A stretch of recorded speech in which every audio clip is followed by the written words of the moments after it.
Sual, müsəlman kişi qeyri-İslamda olan qadınla evlənə bilərmi və yaxud da müsəlman qadın qeyri-İslamda olmayan bir kişiyə ərə gedə bilərmi?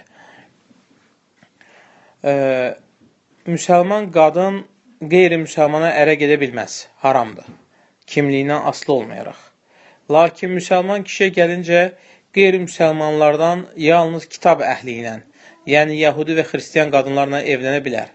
Lakin Peyğəmbər sallallahu aleyhi ve sellem nəsiyyətində buyurur ki, qadın 4 şeyinə görə evlənilir: gözəlliyi, əsl-nəcabəti, var-dövləti və dini və siz dinini seçin.